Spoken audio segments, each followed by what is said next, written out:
첫 번째 주제 발표, 국제문화재 보존복구연구센터 조유진 세계유산 리더십 사업 담당관님의 위기 상황 시 지역사회에서 세계유산의 역할, 코로나19가 세계유산에 미치는 영향에 대해 청해 듣도록 하겠습니다.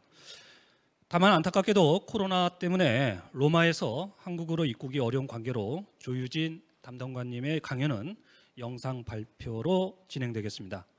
멀리서 영상을 보내주신 조유진 담당관님께 큰 박수를 부탁드립니다.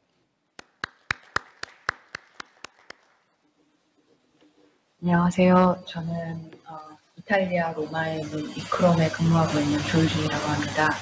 오늘 이렇게 팬데믹과 세계유산이라는 주제로 열리는 백대 세계유산센터의 학술 포럼에 발표자로 참여할 수 있게 되어서 매우 영광스럽게 생각하고 있습니다.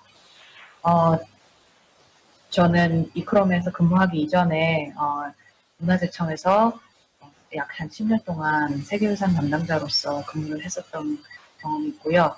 그 시기에 100대 역사유적지구가 세계유산으로 등재되는 데 있어서 신청서 작성 참여라든가 여러 현재 실사 준비라든가 여러 과정에 참여를 했었는데 그런 과정을 다 겪어서 지금은 세계유산 보존 관리에 대한 이런 장기적인 학술 포럼을 열고 있다는 사실에 대해서 작은 뿌듯함을 느낀다는 점을 시작으로 해서 이 발표를 시작하고 싶습니다. 제가 지금 부득이하게 이 팬데믹 코로나 상황으로 인해서 직접 한국으로 들어가거나 직접 대면으로 참여를 하지를 못하고 이렇게 미리 영상으로 발표를 녹화를 해서 참여를 하게 되었는데요. 특히 한국보다 훨씬 더 심하게 지금 코로나 사태를 겪은 이탈리아에서는 저희는 지금 3월 초부터 내내 재택근무를 아직까지도 하고 있습니다. 회사를 가고 싶어도 잘 가지 못하는 상황인지라 부득이하게 집에서 영상을 녹화를 하게 됨을 양해 부탁드리겠습니다. 발표를 하기 위해서 제가 준비를 한 파워포인트를 화면에 좀 공유를 하고자 하는데요. 제가 맡은 발표의 제목은 코로나19가 세계유산에 미치는 영향입니다. 이 발표를 준비를 하면서 사실상 코로나19가 세계유산에 미친 전반적인 영향이라기보다는 세계유산의 보존관리 그리고 관광, 공유, 활용 사업에 대해 어떠한 방향으로 나아가야 될지에 대한 고민을 좀 많이 해보게 되었는데요. 그 고민을 발표를 통해서 좀 풀어나가도록 하겠습니다. 제가 잠시 하고 있는 일에 대해서 간단하게 설명을 먼저 드려야 될 것 같은데 제가 지금 이크롬에서 담당을 하고 있는 사업이 바로 세계유산 리더십이라는 사업입니다. 이크롬이 이코모스 그리고 IUCN과 함께 세계유산 협약의 세계 자문기구 중에 하나인데요. 세계유산 등재나 심사와 관련한 일을 맡아 하는 다른 두 자문기구와는 달리 이크롬은 등재 심사에는 관여하지 않고요. 오히려 세계유산을 등재된 이후에 보존 관리에 대해서 훈련을 한다든가 훈련 기회를 제공을 한다든가 교육을 진행을 한다든가 여러 가지 역량 강화 사업을 중점적으로 시행하고 있습니다. 그런 의미에서 세계유산 리더십 사업도 이미 등재된 세계유산들의 더욱더 효율적인 보존 관리를 위해서 어떠한 역량 강화를 기회를 제공을 하고 꾸려나갈 것인가를 계속해서 고민하는 사업의 하나인데요. 보시다시피 이크롬이 혼자서 추진하는 사업이 아니고 자연유산 관련된 기구인 IUCN과 함께 공동으로 추진하고 있는 사업입니다. 저희 사업에서 가장 중점적으로 생각을 하고 있는 부분이 바로 유산 관리자들에 대한 중요성. 그동안 유산이 가장 핵심이었고 유산을 방문하는 관광객들이 가장 핵심이었다면 오히려 가장 일상적으로 자신의 일로서 유산을 관리하는 유산 관리자들의 역량 강화가 가장 중요한 부분이라고 생각을 하고 세계유산 관리 사업에 있어서 가장 중요한 부분이라고 생각을 하면서 사업을 추진해 나가는 건데요.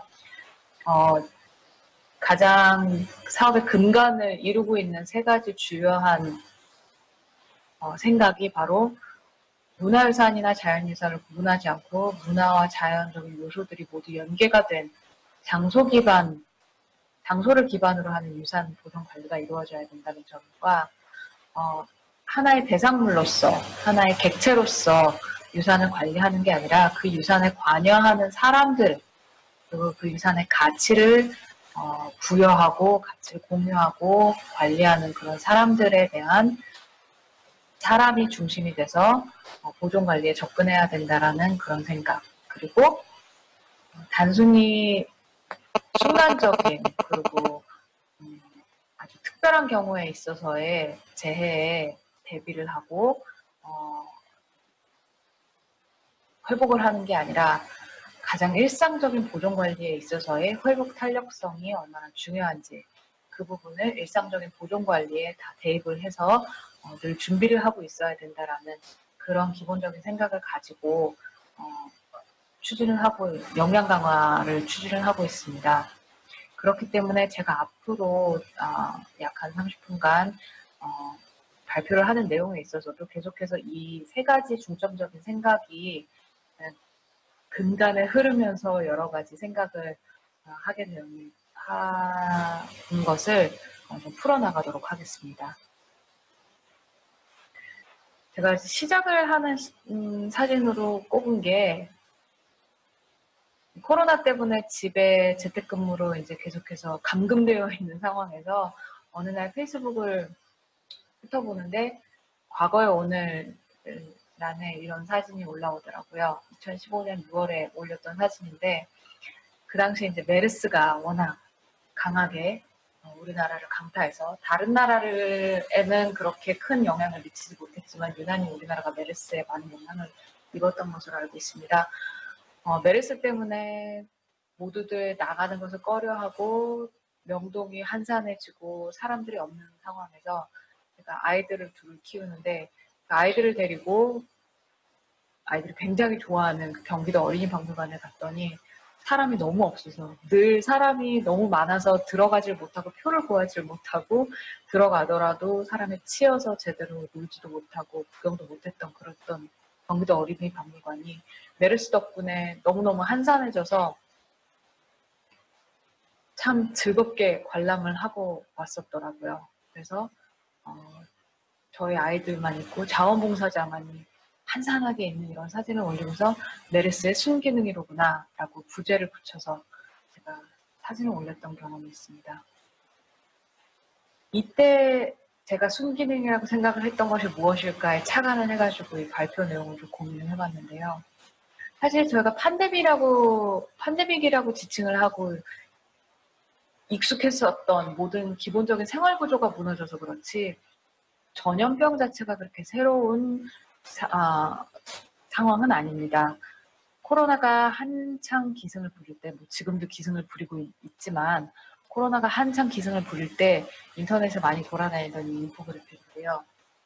이걸 보면 사실 뭐 흑사병이라든가 뭐 에이즈라든가 아니면은 뭐 스페인 독감이라든가에 비하면 사망자 수를 비교를 했을 때 코로나는 사실 아직 역병의 축에도 들지 못하는 미미한 존재라고도 할 수 있을 것 같습니다.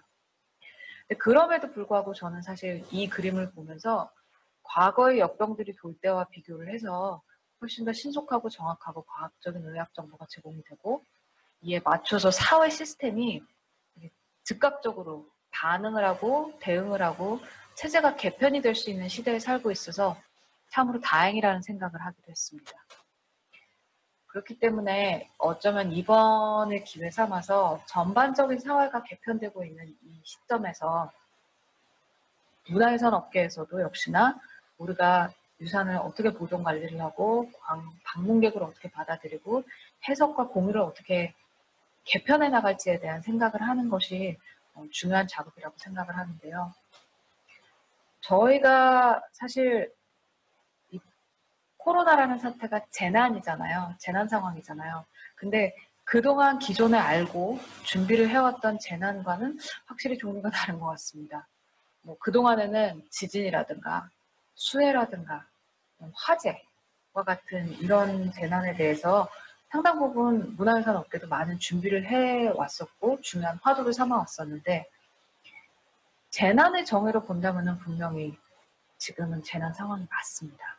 하지만 그 재난이 펼쳐지고 있는 그런 디테일에 있어서 그리고 그거에 대응하는 요소에 있어서 굉장히 다른 양상을 보이고 있다고 생각을 하는데요.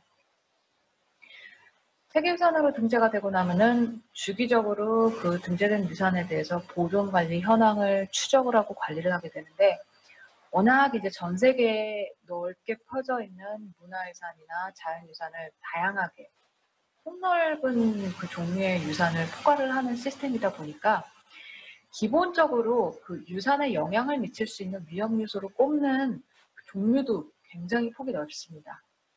그래서 지금 이게 세계유산 센터 홈페이지에서 다운받은 여러 그 위험 요소들을 캡처를 한 건데요. 이번에 코로나를 겪으면서 깨달은 바로는 그동안의 재난 위험 요소에 인간의 전염병은 고려하지 않았다라는 것을 깨달았습니다. 물론 뭐 외래 침입종이라든가 아니면은 병충해와 같은 그 자연 환경에 영향을 미치는 요소들은 이미 포함은 되어 있었어요. 그런데 인간이 그 병의 대상이 된 경우는 상정을 하지를 않았더라고요.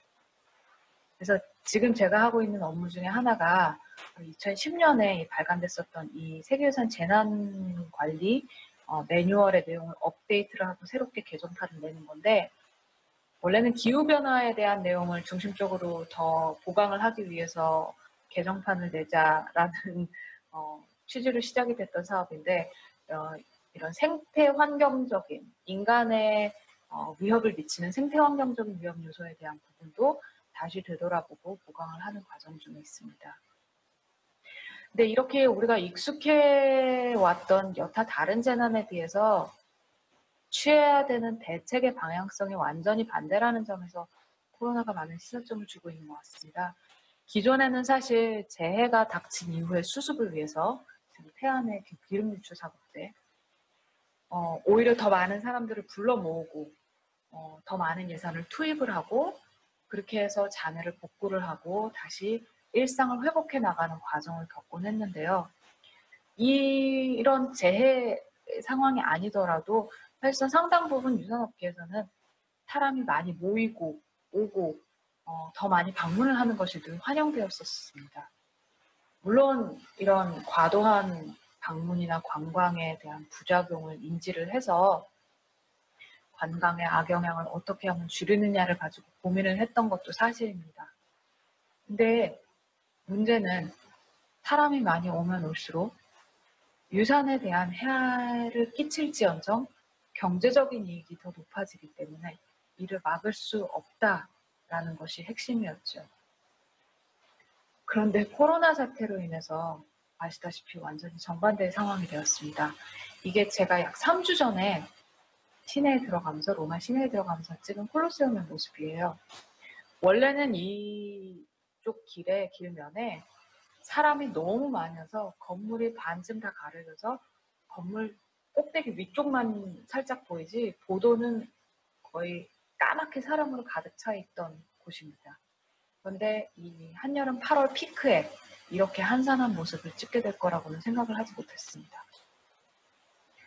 제가 2016년에 국내에서 나왔던 기사를 보면 알 수 있는데요. 원래 관람객을 더더욱 더 많이 받고 더 안정적으로 받기 위해서 국내 주요의 주한 박물관, 미술관들은 사실 연중 무휴라는 정책을 취하기로 했습니다. 그랬던 반면 2020년이 된 지금은 열었다가도 다시 휴관을 하고 끝없는 휴관의 연속인 아주 정반대의 상황에 맞닥뜨리게 된 점을 우리 모두가 겪어나가고 있는 상황입니다.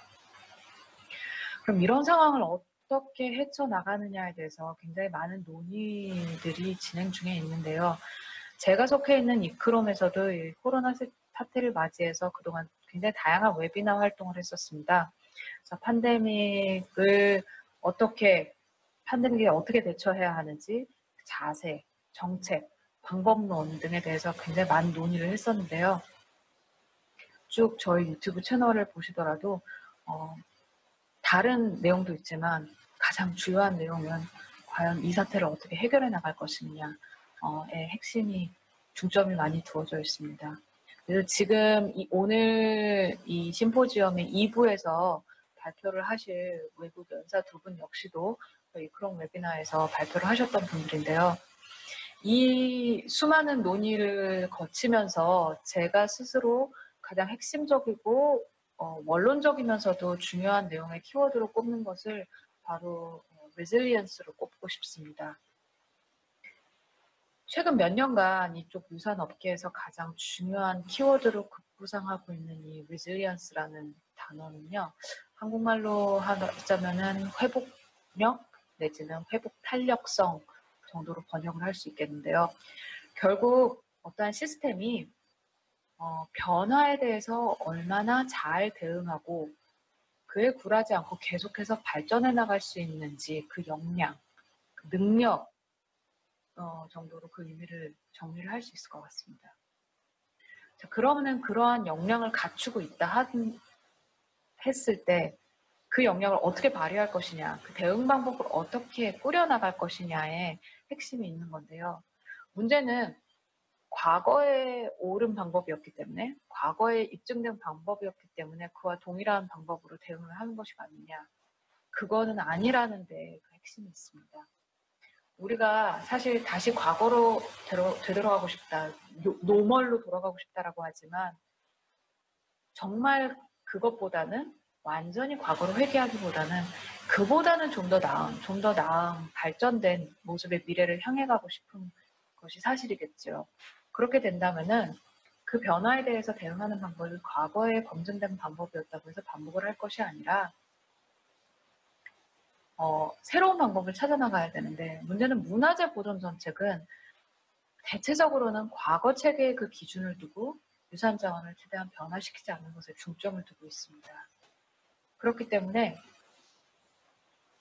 어떤 길을 택해야 되느냐, 어떤 미래를 원하느냐에 따라서 사실 정책이 만들어져 나가야 되는데, 그럼 이 미래가 어떤 그림을 또 그려져야 될지를 고민해 본다면 사실 전 세계 각 국가들이 다 모여가지고 이미 어떠한 미래를 원하는지를 결정을 한 것이 지속 가능한 발전을 위한 정책이죠. 굉장히 많이 보여지는 그림 중에 하나인데, 사실 이게 17가지 목표가 있으니 그중 하나만 해당되면 된다라고 해석을 하면 절대 안 되는 종류의 정책이라고 생각을 합니다. 저는 사실 이렇게 배열된 그림보다는 이렇게 배열된 그림을 훨씬 더 선호하는 편인데요. 이렇게 그림을 살짝 바꿈으로 인해서 저희가 어디에 중점을 둔 정책을 앞으로 펼쳐나가야 되는지, 앞으로 발전된 미래를 위해서는 이러한 우선순위를 가지고 정책을 펼쳐나가야 된다는 점을 보여준다는 점에서 저는 이 그림을 훨씬 더 선호를 합니다. 바로 뭐냐면 저희가 취하는 모든 하나하나의 행동에 대해서 있어서 환경적인 그 영향력이 뒷받침되지 않으면 사회가 발전을 하거나 지탱이 될 수가 없고요. 그런 사회가 지탱이 되지 않으면 사회에서 이루어낼 수 있는 경제적인 이득을, 경제적인 발전을 이루어낼 수 없다라는 인과관계를 굉장히 명확하게 보여주는 그림이라고 생각을 합니다. 그래서 우리가 최종적으로 경제적인 이득이 있어야 된다라고 하지만 그 경제적인 이득이 결국에는 사회적 발전과 환경적 발전을 충족시키지 못한다면은 이게 먼저 선결 과제로서 이루어지지 않는다면은 경제적인 발전도 없다라는 것에 이 핵심이 있는 것인데요. 그렇다면은 우리가 환경부이건 수자원공사건 문화재청이건 백제세계유산센터이든지 간에 예산을 투입을 하고 실행을 하는 모든 정책 결정 하나하나 모두가 사실은 환경적이고 사회적이고 경제적인 부분의 발전을 모두 충족시킬 수 있는 그런 방법인지를 확인을 해야 된다라는 결론에 이르게 됩니다. 경제적인 이익이 막대하기 때문에 잠시 환경적인 부분이나 사회적인 부분을 제껴놔도 된다는 것이 아니라, 사실은 이 세 영역 모두가 다 충족되는 저 한가운데를 딱 겨냥하는 최적의 정책을 고민하는 시점에 다다른 상황인 것이지요.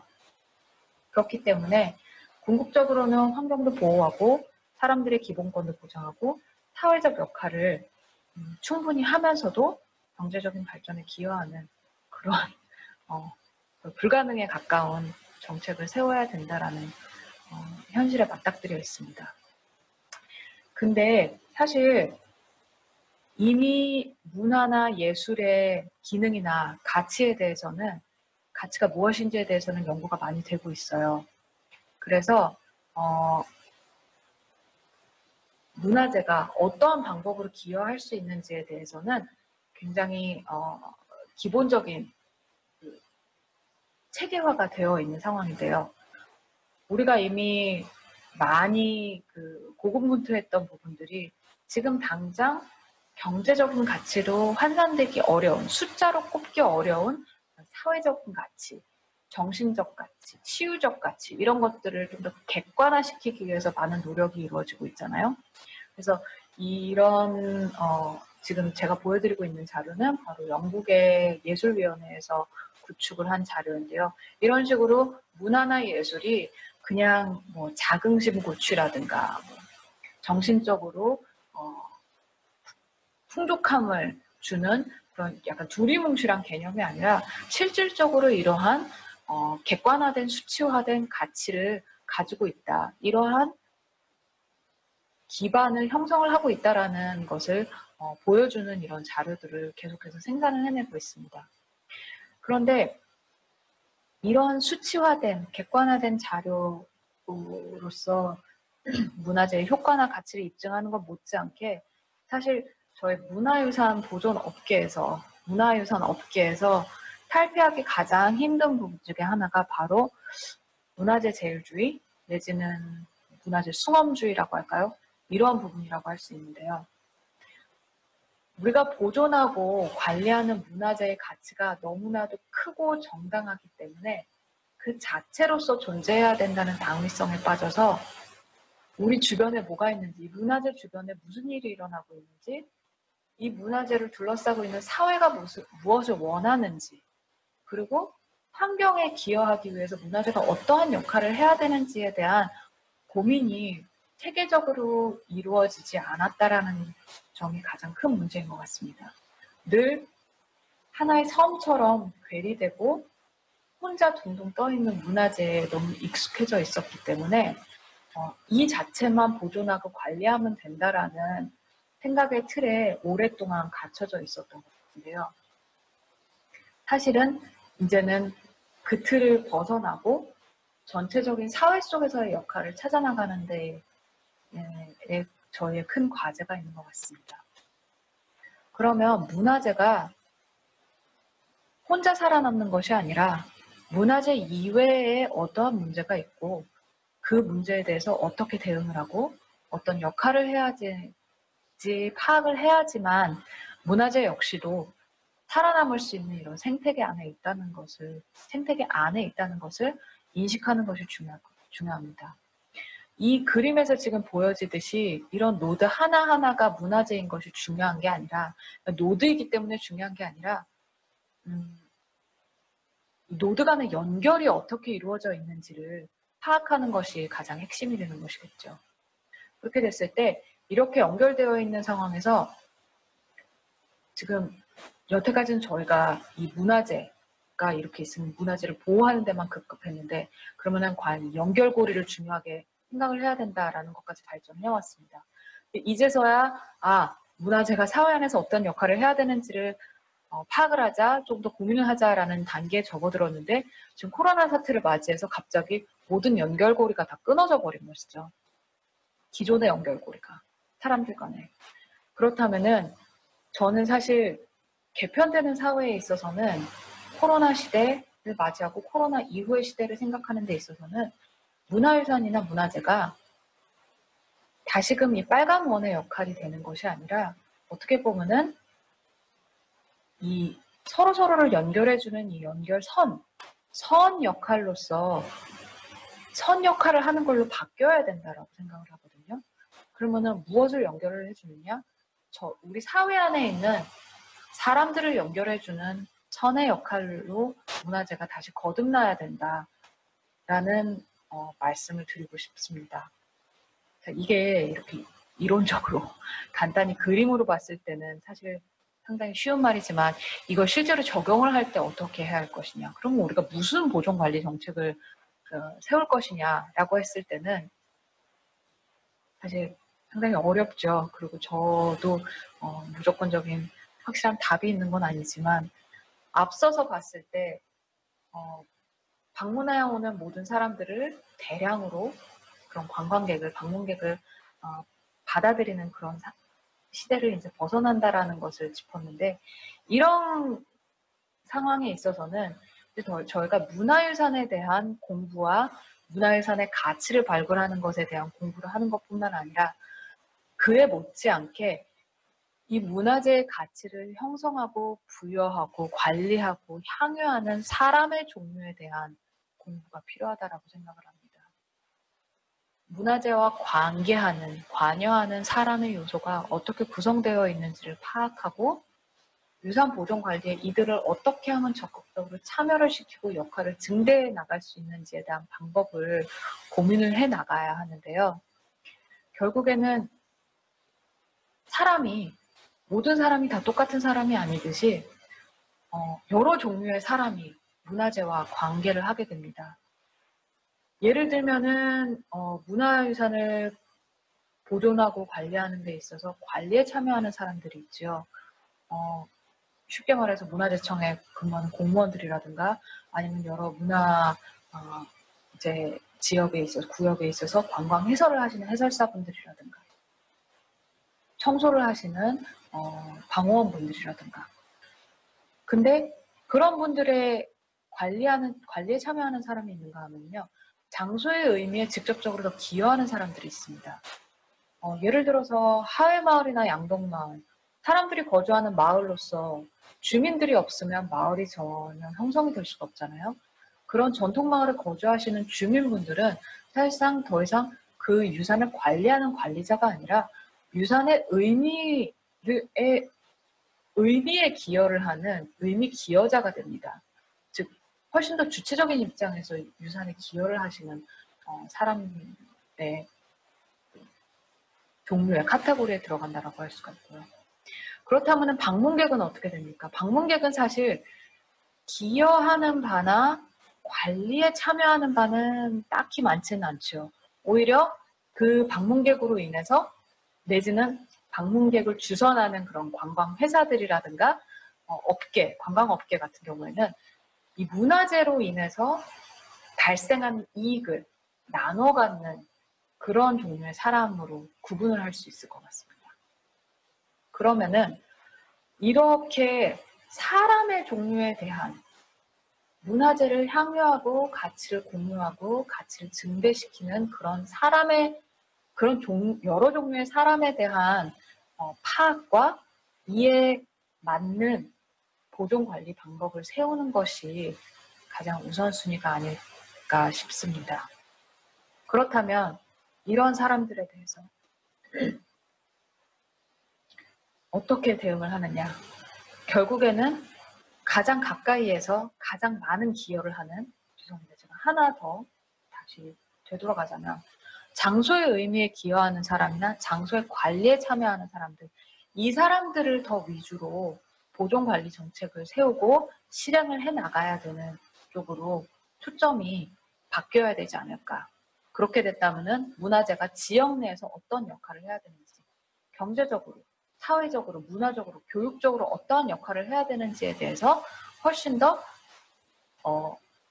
집중된 타겟을 가지고, 대상을 가지고 고민을 하고 정책을 만들어 나갈 수 있다고 생각을 합니다. 이 문화재를 향유하는 사람들을, 세계유산이기 때문에 이 문화재를 향유하는 사람들을 자꾸 세계적으로, 지나치게 세계적인 대상으로 확장을 해서 고민을 하다 보면은 오히려 등잔 밑이 어둡다고 가장 가까이에서 가장 일상적으로 이 유산을 공유하고 활용하는 사람들에 대한 정책이 좀 소홀하게 되지 않을까 싶은데요. 오히려 이 사람들에게 더더욱 필요한 곳, 필요한 장소로 거듭나야 된다고 생각을 합니다. 제가 다음 슬라이드에서 보여드리는 게 이게 사실 한국문화정보원에서 따온 슬라이드인데요. 보면은 제가 제일 첫 슬라이드를 생각해 보시면 아시겠지만 유모차 엄마들의 나들이 정보 플랫폼이라는 거에 마음 혹해서 이 그림을 따왔습니다. 왜냐?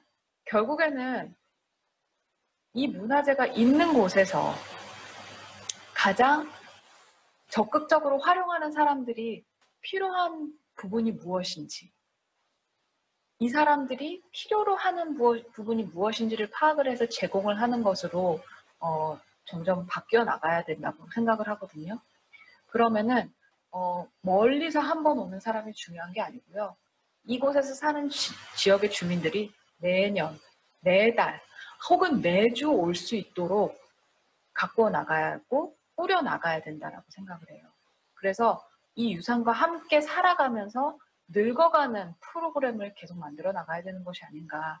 이게 이 문화유산이 단 한순간의 여행의 배경이나 방문의 배경이 아니라 한 사람의 긴 삶 동안 그 다양한 삶의 순간순간의 배경으로 거듭나는 것이 맞다고 저는 생각을 하고 있습니다. 그래서 아이를 키우는 엄마의 입장과 같이 다양한 일상의 그 면면들을 가지고 있는 그 주민들의 필요를 파악을 해서 엄마들 같은 경우는 유모차 끌고 어디를 가야 하는지에 대한 부분이 정말 중요하거든요.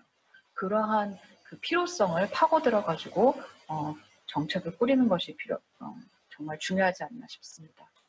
그런 의미에서 저는 그 문화재 향유에 대한 인식도 전환이 되어야 된다고 생각을 하는데요. 이 슬라이드는 문화체육관광부에서 제가 그림을 받아왔는데요.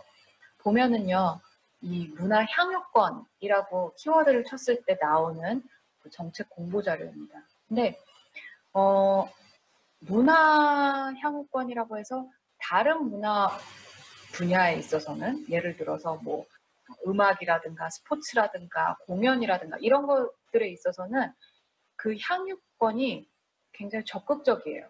예를 들면 제가 직접 스포츠를 하고 예술인으로서 창작을 하고 뭐 아니면은 공연을 직접 하고 악기를 직접 배우고 이런 쪽으로 굉장히 집중되어 있는 반면에 딱 박물관이나 미술관 내지는 문화재 쪽으로 오기 시작하면은 그 향유를 하는 행위 자체가 근데 제3자 입장에서 소극적으로 향유하는 부분으로 나오게 돼요.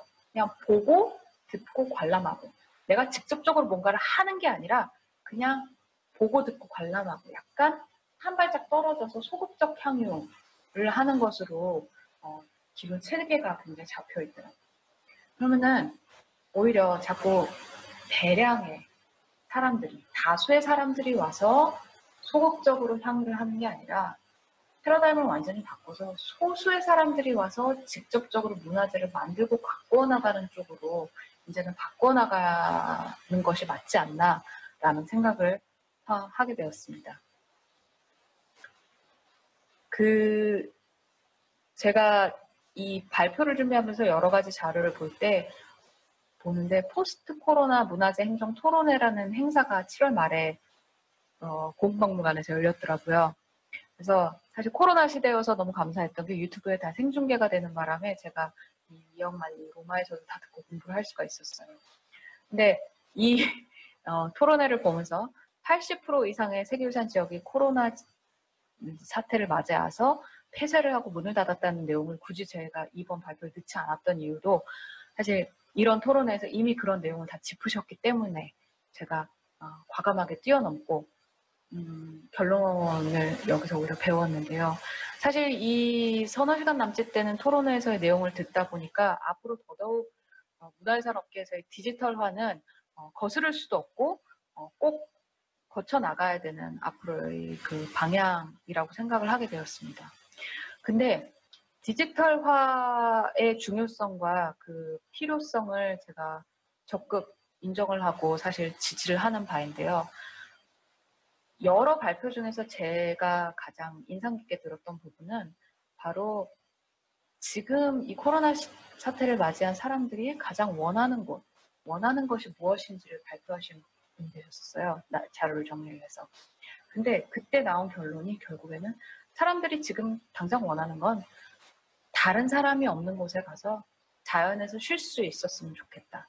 그리고 직접적 대면에 대한 보완책으로서의 디지털의 중요성은 인정을 하지만 그에 못지않게 디지털에 대한 피로도도 정말 높다라는 내용이 저는 이 토론회에서의 중요한 시사점으로 가져왔는데요. 여기에 핵심이 있다라고 생각을 합니다.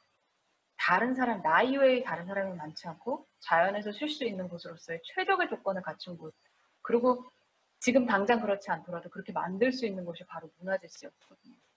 일일 최대 입장객을 받는 게 아니라 일일 최적의 입장객만을 받아서 그 안에 있는 동안에는 정말 즐겁고 질이 높은 시간을 보낼 수 있게 하게끔 단순히 지금 코로나 시대를 맞이해서 입장객을 제한하고 뭐 예약제를 활용하고 이런 게 아니라 앞으로 장기적으로도 더더욱이나 그런 쪽으로 나아가야 된다라는 쪽으로 저는 말씀을 드리고 싶습니다. 그리고 이를 위한 기반 시설도 굉장히 중요한데요. 저는 사실 개인적인 경험에 비춰봤을 때 전 아이들을 키우면서 동네 문화재 방문을 굉장히 많이 했어요.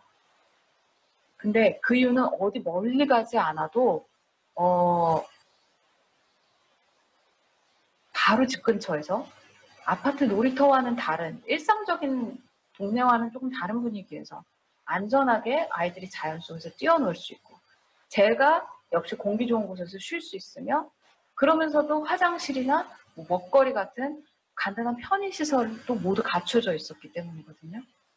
그렇게 편의가 있어서 사실 편해서 찾아갔는데 가다 보니까 재미있고 재미있다 보니까 애정이 생기고 애정이 생기면서 더 자주 가게 되고 더 자주 가게 되면은 더 많이 가꾸고 보존하고 싶은 마음을 갖게 되는 그런 선순환적인 구조를 제가 사실 아이를 키우면서 오히려 느끼게 돼서 제가 문화재 행정기관에서 일하면서 일할 때는 느끼지 못했던 점을 제가 생활 속에서 오히려 활용을 하는 입장이 돼 보니까 훨씬 더 와닿더라고요.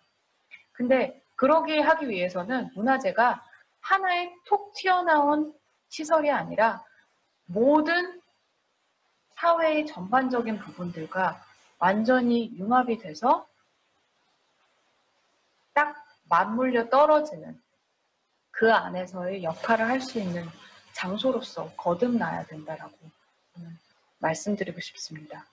그리고 그러기 위해서는 최근에 정말 인기 많았던 그 명주짜기 ASMR 동영상처럼 문화재가 앞으로 해야 될 역할은 사회의 일상에서 감각, 느낌, 경험 이게 지금 많이 부재해 있잖아요. 그 빈 공간을 메우는 역할을 해야 된다라고 생각을 하고 있습니다. 근데 그런 빈 공간을 메우기 위해서는 사실상 1년에 한 번 있는 대규모의 축제나 행사 그리고 아니면 평생에 한 번 올 방문객을 위한 활동이 주가 돼서는 안 되고요.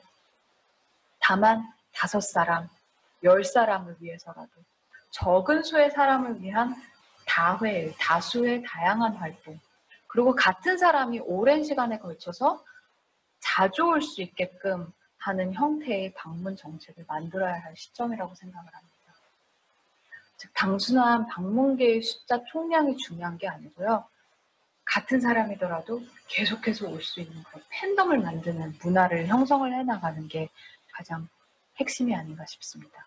그렇게 하다 보면은 이 다양한 종류의 사람들 중에서 장소에서 발현되는 이익을 나눠 갖는 사람이 많아지는 구조가 아니라 장소의 관리에 참여하는 사람이 많아지고 장소의 의미에 기여하는 사람이 더 많아지면서 자동적으로 장소가 보존관리되는, 문화재가 보존관리되는 그러한 선순환 구조를 만들어 나가는 것이 필요하다라고 저는 말씀드리고 싶습니다.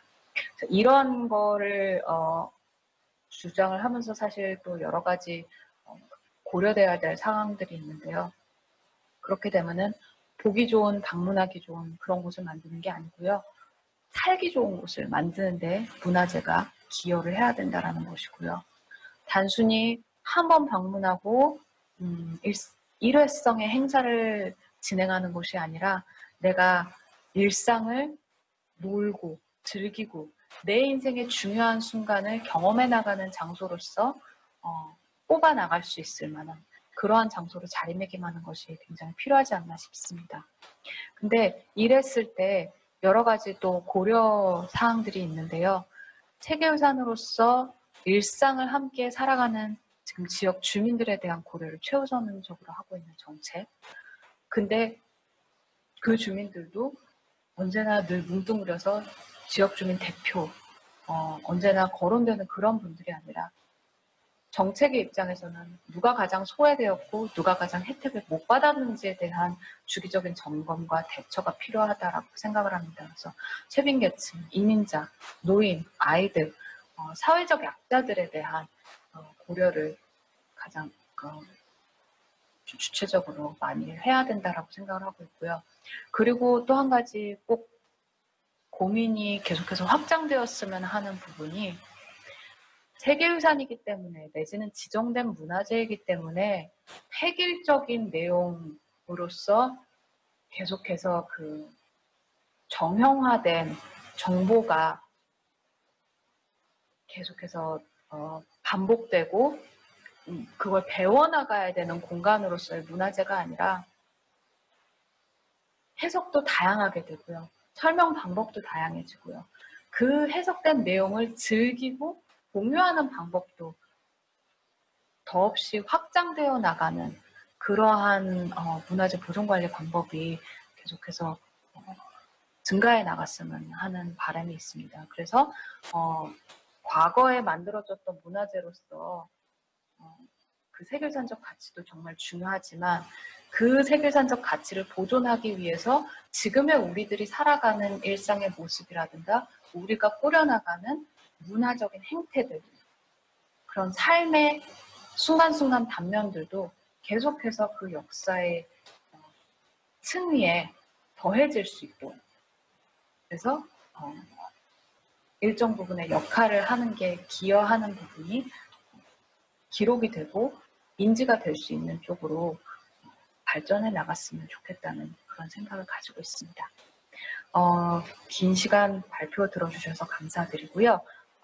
직접 참여하지 못해서 아쉽지만 계속해서 더 많은 유익한 내용의 발표들이 이루어지리라고 생각을 하면서 이만 마치도록 하겠습니다. 저는 당일날 로마에서 유튜브로 생중계를 보면서 더 많이 배우도록 하겠습니다. 감사합니다. 네, 위기 상황 시 지역사회에서 세계유산의 역할이란 주제로 조유진 세계유산 리더십 사업 담당관님의 유익한 강연이 있었습니다. 발표해 주신 조유진 담당관님께 다시 한번 큰 박수 부탁드립니다. 발표를 영상으로 해주셔가지고 제가 사회자로서 좀 재촉을 못했습니다. 원래 발표 시간은 30분인데요. 이번 발표가 좀 40분이 넘었습니다. 그 다음 발표 그리고 오후에 또 두 분의 오프라인으로 한국 선생님께서 세 분의 발표가 계신데 이 세 분의 발표는 이제 좀 시간 관리에 들어가겠습니다. 발표 시간이 30분이기 때문에 한 25분 정도 지나면 제가 이 사회자석에 서겠습니다. 그럼 제가 이 사회자석에 나오면 발표 시간이 한 5분밖에 안 남았구나 하면서 정리를 해주시면 감사하겠습니다. 점심시간이 12시부터인데 앞선 발표가 한 10분 정도 늦어졌기 때문에 좀 점심시간을 한 50분이나 45분 짧게 갔더라도 다음에 귀중한 발표를 듣도록 하겠습니다. 그래도 발표하시는 분들께서 앞에 계시는 분들이 많이 배고파하신다 이런 표정을 하면 좀 더 일찍 끝내주셔도 감사하겠습니다. 자, 그럼 두 번째 주제 발표 한국전통문화대학교 정용재 교수님께서 포스트 코로나 시대 문화유산 보존과 방향이란 주제로 발표를 해주시겠습니다. 큰 박수로 부탁드리겠습니다. 네, 감사합니다. 많이 배고프신 얼굴 제가 빨리 캐치하고 지혜롭게 시간 맞춰서 잘 발표하도록 하겠습니다. 감사합니다. 저는 한국전통문화대학교 문화재수리기술학과 정용재고요. 또 이렇게 좋은 자리에 또 이런 좋은 발표 할 수 있게 해주셔서 너무 감사드립니다. 특히 또 제가 사실 이 분야의 전문가라고 할까요? 그렇지 않음에도 또 이게 너무나 저명하신 또 전문가들 앞에서 또 발표하게 돼서 다소 좀 이 내용상 이게 딱 맞을까라는 좀 걱정도 있지만 어떤 부분에서는 저는 오늘 발표는 앞서 우리 조유진 이크롬 에 있는 담당관님께서 말씀하셨던 문화유산의 가치 또 이런 보존의 방향에서 people 사람의 어떤 중심 방향을 두고 진행을 좀 그 가치를 두고 얘기를 하셨다면 저는 좀 오늘 제 발표는 대상 즉 문화재 아픈 환자 이런 문화재를 대상으로 중심으로 과연 이런 코로나 사태가 발생된 이후에 우리는 어떤 방향으로 이런 귀중한 문화유산, 세계유산들을 보존 관리해 나가야 될 것인지에 대한 제 나름대로의 어떤 좀 재현 또는 뭔가 앞으로 가야 될 좀 방향, 비전 그런 것들을 좀 이렇게 던지고 또 함께 고민하는 시간을 좀 갖고자 합니다. 저는 앞서 지금 말씀드린 바와 같이 저희 개인적으로도 또 이크롬에 2016년부터 국제기구 이사로도 활동하고 있고요. 여러 부분에서 지금 세계유산에 대한 보존 또 방향에 대한 좀 많은 이슈들도 있고 그것들을 끌어가는 데 있어서 특히 우리 대한민국, 한국이 주도적인 역할들도 많이 해가는 모습에서 굉장히 자긍심도 있고 자랑스러운 마음입니다. 또 한편으로는 지금 사실은 지금 이런 오늘 귀중한 학술 행사인 포스트 코로나 시대의 문화유산 보존과 방향이라고 하는 이런 주제들은 앞으로 우리나라가 또 앞으로 어떤 세계에서 지금의 K 방역처럼 문화유산의 어떤 보존에 대한 새로운 영역들을 개척하고 이끌어갈 수 있는 충분한 잠재력도 있고 또 그럴 수 있는 또 어떤 사회적 가치와 어떤 준비가 돼 있다고 생각합니다. 그래서 한번 저희는 이제 이 기회가 꼭 단지 하나의 학술 심포지엄으로 끝나는 게 아니라 어떤 우리나라의 어떤 새로운 나아가야 되는 방향으로 좀 재정립되는 그런 기회가 됐으면 하는 바람도 갖고 있습니다. 제가 누르면요.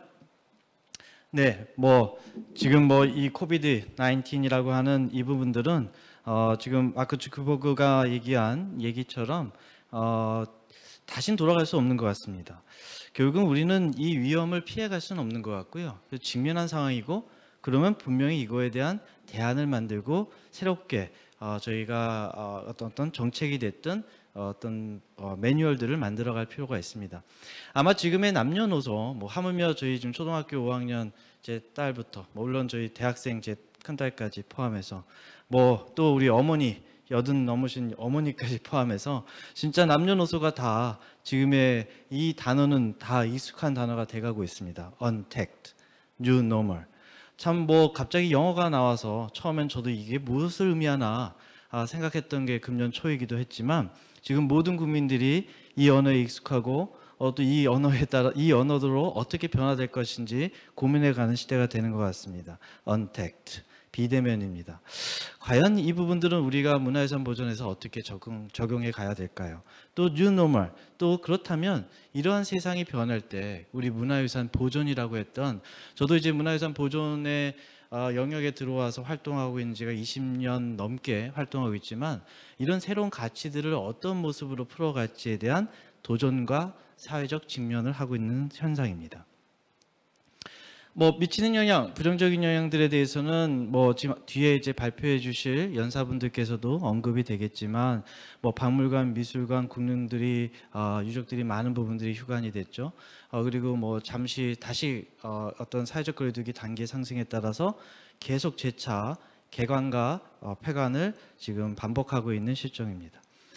또 한편으로는 정책적 사항에서도 저 사례를 보면 문화유산에 대한 지정에 대한 이런 것들, 이런 지금 정책 행정 부분도 상당히 보류가 되고 있는 현실입니다. 아까 아침에 우리 이혜은 우리 위원장님 잠깐만 말씀하시면서도 현장에 차라리 가시는 게 더 속편하시다 이런 말씀도 해주셨는데 지금 비대면으로 모든 것을 심의도 하고 회의도 진행되고 있는 것은 사실 기술적으로 가능하나 어느 정도 또 한계, 기술적 한계는 또 존재하고 함에 따라 이런 어떤 지정 또는 뭐 심의 여러 가지 행정적 절차들도 어려운 상황이고요. 아까 우리 조희진 선생님 말씀하신 것처럼 유네스코 사이트를 들어가 보면 지금의 167개국 중 세계유산이 거의 뭐 한 43%가 폐쇄된 상태고, 이게 8월달 자료인데요. 그리고 뭐 39개국은 부분적 개방도 되고 있는 것도 지금 사실 현실입니다. 또 한편으로는 사실 이게 사실 또 어떤 면에서는 지금 이제 장기화되면서 문제되는 이슈들인데요. 지금 오른쪽에 보여주고 있는 네덜란드에 있는 암스테르담에 있는 박물관 같은 경우는 지금 사립박물관의 경우는 국공립박물관과 달리 이것은 전적으로 관람객들의 수입을 통해서 운영 유지되고 있는데 거의 80% 이상의 재정이 거의 감소되었고, 이에 따라 심각한 재정난에 따라서 관리인이라든가 큐레이터들이 상당수가 지금 좀 그만두게 되는 그런 현상들이 발생됨에 따라 지금 오른쪽에 나왔던 2020년 3월 30일자 기사에 보면 도난 사례들이 지금 반발하고 있습니다. 결국은 이런 모든 것들이 코로나 이후에 있던 사회적, 경제적, 아까 우리 조희진 선생님 말씀하신 것처럼 경제적인 어떤 그런 부분들까지 여파를 끼치면서 결국 우리의 귀중한 문화유산의 보존 관리에 대한 방향들이 굉장히 힘들어지고 있는 상황입니다.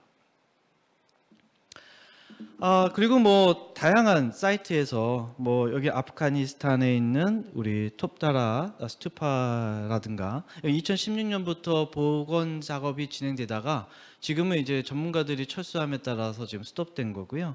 그 다음에 말리, 이제 서아프리카에 있는 그 고대 진으로 된 무덤에 대한 보존도 지금 스톱됐습니다. 뭐 저는 건축 전공을 하고 있지 않지만 사실은 건축학적 입장에서 보면 차라리 그러니까 해체 발굴되지 않고 그대로 있는 상태는 아직 벌써 해체됐는데 거기서 스톱됐을 때 이후에 받는 데미지는 훨씬 더 큰 데미지가 될 겁니다. 결국은 이것도 다 물론 코로나의 문제이기도 하지만 여러 가지 사회적에서 오는 2차적인 문제에 의한 문화재 손상이 될 수도 있습니다. 한편 긍정적인 것도 찾아야죠. 너무 부정적인 것만 찾으면 우울한 마음도 있으니까 이제 긍정적인 부분을 찾다 보면 앞으로 후반부에 발표해 주실 우리 발표자분들께서 새로운 어떤 패러다임에 맞는 문화유산의 활용과 이런 뭐 ICT 기술과 VR 또는 디지털 기술을 이용한 다양한 기술들을 제시를 해 주실 텐데요. 뭐 이런 예들이 지금 지금 나와 있는 것처럼 광주 동구청에서 있었던 문화재 야행이라든가 이런 다양한 그동안 오프라인, 그러니까 대면으로 했었던 그런 행사들의 비대면 콘텐츠들이 만들어지고 있고요. 이 부분들은 결국은 이것을 접할 수 있는 수요나 대상들에게 대상들이 넓어지고 굉장히 편리하게 접근할 수 있다는 장점도 갖고 있습니다. 또한 뭐 심각한 건 사실은 저희도 이크롬 이사회에서 이 부분을 한번 굉장히 국제적인 이슈로도 한번 논의하려고 좀 토론도 많이 해봤었는데요. 오버 투어리즘입니다. 뭐 아시다시피 굉장히 전 세계가 이런 과다한 관광객들로 인해서 문화재가 뭐 스트레스를 굉장히 많이 받고 있는 상황이고, 이에 따른 심각한 문제들도 존재해 왔습니다. 뭐 베네치아 같은 경우는 뭐 이제 관람객들이 끊기면서 그 수질이 굉장히 좋아지면서 너무나 다른 새로운 그런 어떤 모습들을 보게 된다는 것도 있습니다. 긍정적인 면도 갖고 있습니다. 뭐 이런 부분은 뭐 되고요. 또 하나 지금 이 오늘처럼 화상회의나 웨비나를 통한 전문가들을 지금 금방 로마에서 이런 회의들을 이루어진다든가, 저도 작년까지는 이메일로만 주고받았던 어떤 방식들이 어쩔 수 없이 어떤 이 코로나의 기회가 저에게는 지금 뭐 국제회의라든가 다양한 뭐 국제 교류들을 그냥 자연스럽게 줌을 통해서 언제든지 시간 장소에 구애받지 않고 할 수 있다는 것들은 어떤 새로운 기회가 될 수 있을 것 같습니다. 뭐 여기에 따라서 다양한 서비스들, Share Our Heritage 캠페인 같은 것들은 지금 이거는 우리나라 제주 화산섬 용암동굴을 소재로 했던 거고요. 특히 여기에는 코로나 코비드 19에 어떻게 대처하고 있는지에 대한 관리를 어떻게 하는지까지 줌으로써 전 세계에 동일한 어떤 문제를 안고 있는 전문가들에게 함께 공유하는 그런 플랫폼도 제공되고 있습니다. 아까 말씀드렸던 그 ASMR, 저는 사실 이거 아주 깊게 들어가는 봤는데 이게 무슨 옛날 할머니 자장가처럼 이런 어떤 그 모시를 찍는 그 소리를 ASMR 소리로 저녁에 듣는데 그렇게 잠이 잘 온대요. 몇 학생들의 얘기입니다. 이런 어떤 문화유산도 새로운 방향의 어떤 콘텐츠로서 젊은 또 대중들에게도 접근할 수 있는 그런 형식도 존재가 되고 있는 것도 보게 됩니다. 물론 요거는 이제 아마 뒤에 우리 박정섭 서기관님께서 발표를 해주실 텐데 뭐 이런 새로운 문화유청에서 하고 있는 새로운 뭐 AR 증강 전시를 통한 활용에 대한 그런 기술적 부분도 이제 가고 있는 상황입니다. 그러면 우리는 그럼 어떻게 가야 될 것이냐? 결국 문화유산 보존의 핵심 키워드 앞에 두 가지가 결국은 빠질 수 없는 것 같습니다. Untagged. 그러면 이런 접촉하지 않고 어떻게 보존을 할 수 있을까? 저도 한번 상상력을 내봅니다. 안 가고 어떻게 거기서 무너진 사탑이나 이걸 보존하지? 캄보디아를 안 가고 어떻게 거기서 전문가로서 활동을 하지? 이런 생각들을 하게 됩니다. 결국은 우리는 이 언택트와 그리고 지금에 오는 4차 산업혁명이 갖고 있는 새로운 기술적인 것들을 컴바인해서 결국은 뉴 노멀, 즉 문화유산 보존의 새로운 시대를 만드는 그 시점으로 저희가 지금부터 가야 될 순간입니다. 언택트, 지금 저희가 키스텝에서 코로나19에 따른 8대 영역 25대 유망 기술을 선정했는데요. 그중에 언택트, 비접촉 대면이라고 하는 6대 영역에 헬스케어, 교육, 교통, 물류, 문화, 정보보안 등이 존재합니다. 여기서 분명히 여러 가지 교육을 포함한 다양한 기술들도 결국은 문화유산 보존에 저희가 함께 새롭게 접근할 수 있는 기술로 생각이 듭니다. 또한 ICT, 물론 지금 저희 오후에 발표할 김주교 대표님이라든가 정말 우리 또 좌장 우리 토론해주신 안재용 교수님 같은 경우는 이 분야에 지금 우리 문화유산본의 최고의 전문가로서 현장에서 활동을 하고 계시는 우리 선생님들이신데 결국은 우리도 이런 ICT 기술들, 즉 인공지능, 사물인터넷, 빅데이터, 플랫폼, 그다음에 GPS, 그다음에 초연결이라고 하는 이런 기술들이 결국은 우리도 문화유산의 보존을 위한 기술로서 함께 구축해 가야 될 상황입니다. 물론 지금 벌써 진행되고 있는 부분도 많이 있고요. 하나 예를 드리겠습니다. 지금 이거는 뭐 저희가 한 2, 3년 전부터 우리 학교에 계시는 그 ICT 하시는 유정민 교수님하고 애들이랑 국립문화재연구소의 재난방재연구실하고 하나의 모델과 아이디어를 지금 계속 만들어가는 단계인데요. 결국은 지금의 그 재난이 발생했을 때 단지 사람이 직접 달려가서 그것들이 전문가들이 거기서 대응하고 뭐 숭례문 화재가 났을 때 그것들을 그 숭례문 화재를 복구하기 위해서 전문가가 투여되고 또 거기서 어떤 진단이 내려지고 진단이 또 결정까지 정책 과정으로 올라와서 다시 구호팀이 내려가고 이런 모든 일련의 어떤 프로세스들을 보다 지금에 있는 4차 산업혁명에 맞춰서 이런 어떤 드론이라든가 다중 센서를 갖고 여기 나온 것처럼 재난 정보를 수집하고 그다음에 분석하고 그다음에 다중 복합 센서 데이터를 실시간 처리해서 상황을 대응하고 이것들이 문화재청에서 즉각적으로 지자체라든가 또 담당 기관의 연결을 통해서 초기 손실들을 최소화하는 그런 플랫폼을 구상하는 걸 지금 저희가 제안했고 지금 만들어가고 있습니다. 같이 이런 그 국책과제도 지금 수행을 준비하고 있습니다. 또 하나는 지능형 IoT입니다. 뒤에 보여드릴 자료도 있겠지만 결국은 이제는 멀티 센서, 실시간 센서를 통해서 단지 아날로그적으로 갖고 있는 문화재의 진단이 아닌 실시간적으로 문화재를 진단 파악해서 그것들을 예방 관리에 적용할 수 있는 그런 방향도 준비하고 있습니다. 이거는 지금 불가능한 게 아닙니다. 지금의 기술을 적용한다면 가능한 그런 기술로도 제한이 될 수 있습니다. 물론 지금 많이 이루어졌던 3D 스캐닝이라든가 이런 디지털 아카이빙이라고 하는 그런 과정들을 통해서 결국은 가상현실, 증강현실 이건 물론 이제 활용으로도 갈 수 있지만 결국은 3D 프린팅을 통한 문화유산의 복구도 될 수 있습니다. 지금 제가 말씀드린 건 제 앞에서 제가 중점을 뒀던 건 아픈 문화재입니다. 과연 이런 재난이 발생했고 이런 재난들이 발생했을 때 우리는 못 가요.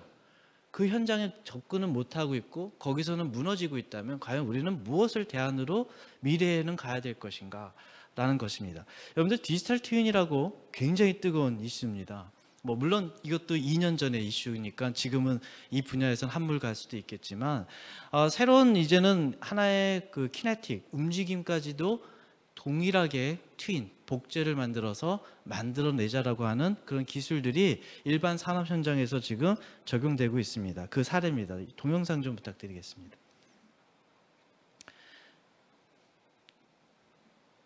Now imagine, ladies and gentlemen, you were responsible for a wind farm in Norway. How would SAP 자, Leonardo 영국에서 help 있었던 you? 이제 Well, 디지털 let me show you. 박람회에서 What 있었던 I'm 겁니다. seeing now is a representation of the world 지금 hanging in front of me. 이분이 And I can 노르웨이에 see 있는 those 그 digital wind farms 풍차를 up there 자기 at the 눈앞으로 top in 끌고 오겠다고 Europe. 얘기를 And 하고 we 있습니다. seem to have an issue there.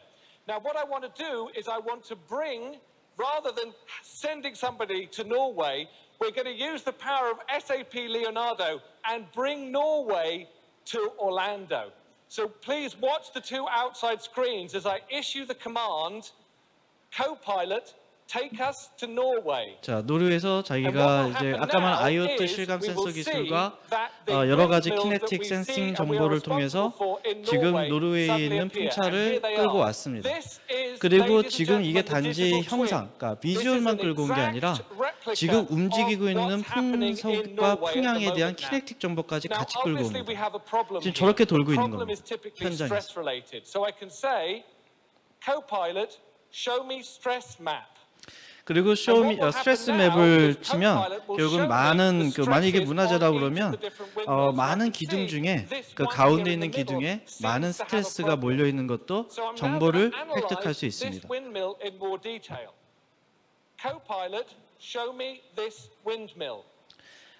지금 이제 뭐 시간상 저는 이제 이 정도까지 하고요.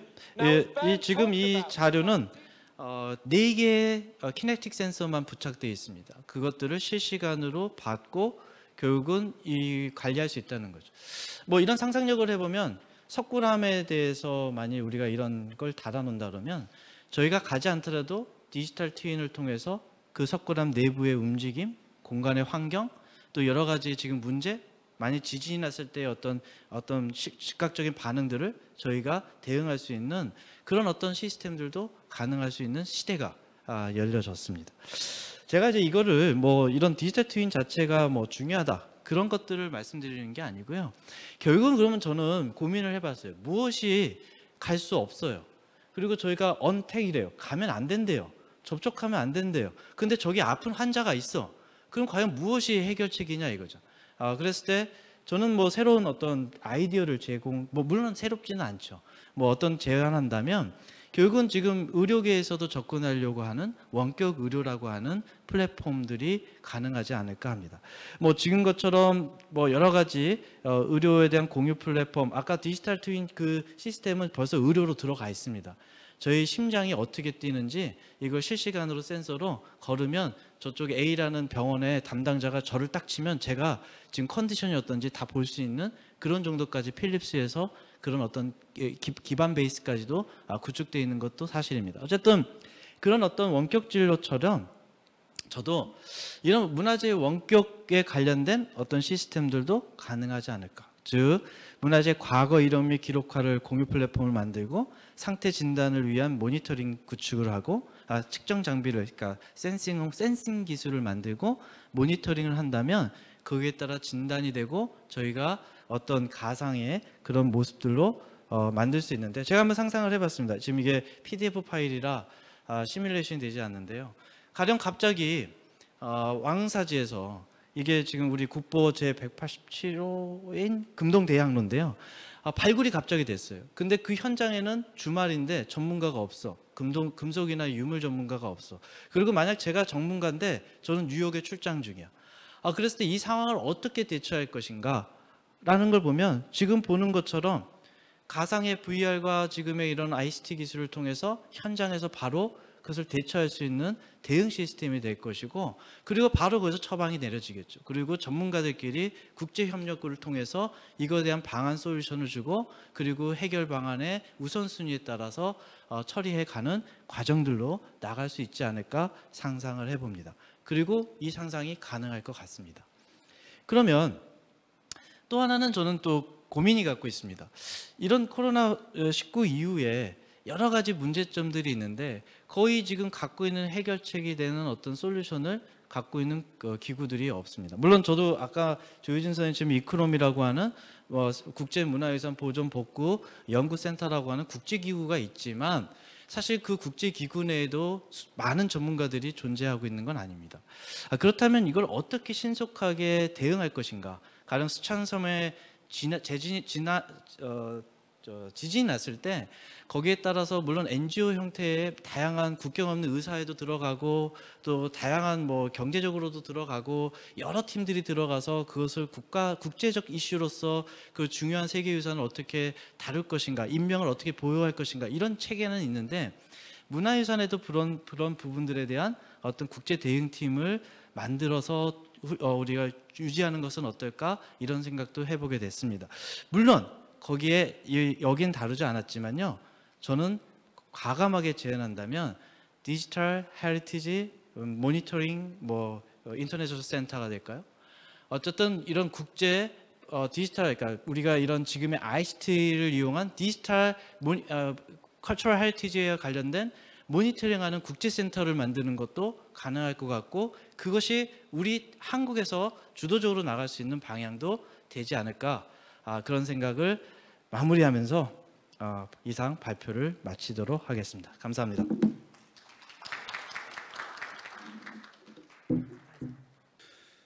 네, 포스트 코로나 시대의 문화유산 보존과 방향, 이란 주제로 유익한 강연을 해주셨습니다. 발표해 주신 정용재 교수님께 다시 한번 큰 박수 부탁드립니다.